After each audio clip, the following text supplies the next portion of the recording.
Hey everybody, it's Glenn, back in this video to follow on from my toy rewind, which featured the very first Deadpool action figure from way back in 1992, and now this one is a much more recent addition. It's Diamond Select's Marvel Select Deadpool. And although I say more recent, it was in fact released a number of years ago now, and Diamond have kept it in circulation. You can find it at your local comic book store where I picked this guy up. Why? Well, Anthony, you're tingling in all the right places, and as you are so nicely, why not? Action Figure Evolution, for those who don't know, is the series where I catalogue the various plastic incarnations of one particular character. But before Deadpool Action Figure Evolution, I'm taking a deeper look at some examples than an Action Figure Evolution will allow, as some might not want to wade through 25-year-old figures to get a real good look-see at, say, the Marvel Select Deadpool here. On the side of the packaging we get, if not Rob Liefeld art, then certainly something in the vein of Liefeld's art. Of course, Rob Liefeld co-created the character. The packaging back reads, sculpted by Gabriel Marquez. It's always nice that Diamond give credit to the artists who put their effort into these. Deadpool, aka Wade Wilson, is the infamous Merc with a Mouth. His career as a mercenary began while still in his late teens, when he became a test subject in Department K's branch of the joint US-Canadian Superhuman Enhancement Project, better known as the Weapon X program. Horribly scarred and slightly insane. Slightly insane? I think the bio's understating it there. But okay, slightly insane due to the super soldier process that bestowed him with an accelerated healing factor. Deadpool has become one of the Marvel Universe's favourite loudmouthed, smart alecky super assassins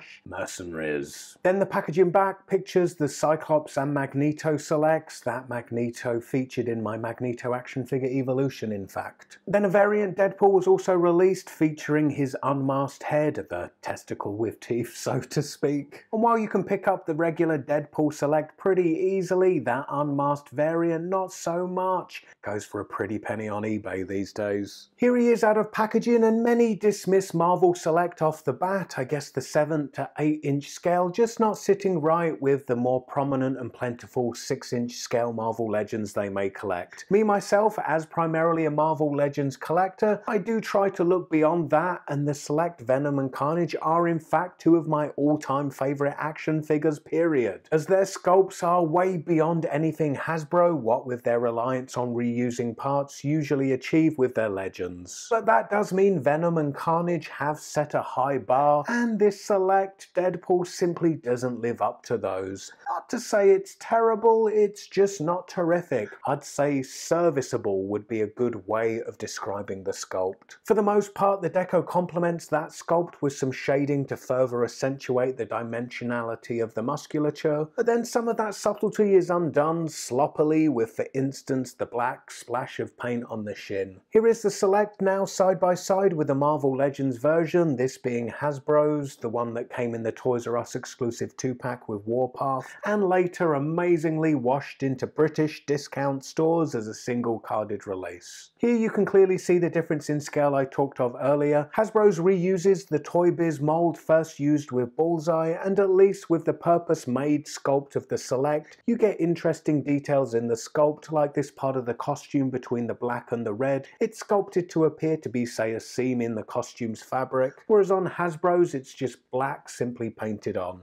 Taking a closer look, and whereas Legends is a reused body, as I said, they really made an effort with the sculpt of a new head. I prefer it to the Select one, which makes me feel bad as the packaging back name-checked the sculptor, so I'm not just criticising a faceless corporation here, but I have to be honest, right? And the Select sculpt, to my eye in comparison, just doesn't capture the same amount of the character's spirit. That, combined with the ridges in the sculpt of the Hasbro Legends one, better conveys the idea of a mask fabricated to fit over a human head. Plus the deco does fail the Select one somewhat, with the black surround of the eyes not having the best coverage and some of the red from underneath peeking through. Now I'll stop raining on the Marvel Selects parade, as if it excels anywhere, it's with its accessories. So we get all of these here. Then on the figure itself, he does come with 2 knives, however these 2 are just for show. However, the handguns that are holstered on each of his hips are not just for show and are in fact removable, and just as I say that, they're struggling to come out. There we go.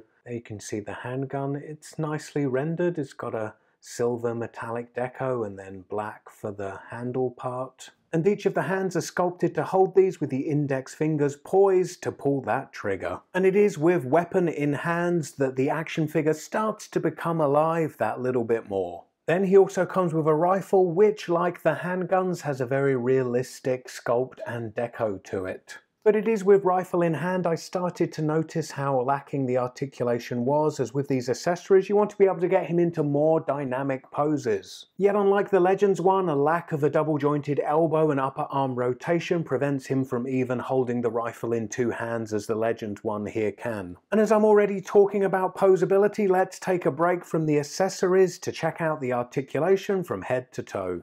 So the head rotates side to side, and then as we turn Deadpool to the side, the head also poses up and down slightly. At the shoulder there's upper arm rotation, and then the arm hinges up to less than a right angle to the body. There's a single jointed elbow followed by rotation at the wrist, no hinge. Then there's waist rotation. Now the hips, the legs move out to the side, not particularly far. Then you need to finagle the ball joint of the hip and take advantage of the upper leg rotation to move the leg forward, and then it doesn't really move too far back. There's double jointed knee, and then rotation at the ankle, and then the foot is hinged moving backwards and forwards. Alas, no ankle pivot. But I can't really judge the articulation too harshly, as although Marvel Select have got better, it's never really been the remit of the line. However, since their inception, Marvel Legends have been about superposability, and the Marvel Legends Deadpool has exactly the same ankle articulation, no pivot. Now returning to his weapons, and he comes with these two side blades. And finally, his two katana-style swords, which slot into the back like thus. And although the character of Deadpool is a weapons expert, I consider these his signature weapons. He never looks quite right unless they're strapped to his back or in his hands. Now the handle of his katana blades are quite slim, especially compared to the handgun, which is what his hands are posed to hold. Yet the trio of studs you see there raised in relief just aren't there to afford decoration, as they also cleverly widen the handle, allowing Deadpool to maintain a much tighter grip on them. I mean, maybe that is just the coincidence of the sculpted decoration, but it stands out to me, as the Legends version also has hands sculpted to hold his guns, yet without raised studs on his katanas, he maintains almost no grip on them. In addition to all those weapons, value for money continues with the addition of this display base. The base part of it has all spent shell casings there, which is a cool detail. Let's plug this wall part into the back. And an interesting detail there is the brick wall. You can see all bullet holes. It's proper been shot up. Now here I'm grateful for the display base, not just for value for money, but as you can see, the ankle articulation on Deadpool is a little loose, making him quite inclined to fall over, so let's plug him into the base. They're much more sturdy and ready to slice and dice and hack and slash. So all things considered, and you know, this Marvel Select Deadpool has been a pretty mixed bag, hasn't it? But I can't say it's not been worth the money, as for the £20 I paid, I feel like I'm getting a lot for that. It's just I don't entirely get a sense of a sculptor truly inspired by the character, but instead feels, like I said, serviceable like Marvel Select, ticking that Deadpool box. Hopefully that tick is in pencil to be erased by a better Marvel Select Deadpool, as I think that's achievable, but if not in the year of a big Deadpool live-action movie, then when? Anyway, click this video for Confessions of an eBay-aholic, which saw the official Marvel Legends Deadpool from this video go head-to-head with a bootleg I picked up on eBay. And what better time than now to answer this question I was asked in a recent video. Unfortunately, no, I don't think we'll see a Deadpool wave of Marvel Legends. I mean, as much as I'd love it, various factors seem to be in play to prevent it. Firstly, the frosty relationship between Disney and Fox, and with the Deadpool movie being made by Fox, Disney do seem to be strong-arming their licensees into not merchandising Fox's Marvel movies, which in my opinion hurts we fans more than it does Fox. Then rightfully so, the movie is R-rated, but we live in a time where parents have campaigned to get Breaking Bad toys banned from Toys R Us. I've even seen the Star Wars Black Series Slave Leia get complained about. So even though Legends skew more adult collector, I can see Hasbro and Toys R Us not wanting to get tangled up in into the negative publicity of something like that. But Deadpool is rumoured to be included in an X-Men Wave of Legends. Time will tell to see if that comes to fruition. Hope to see you all next time. Bye.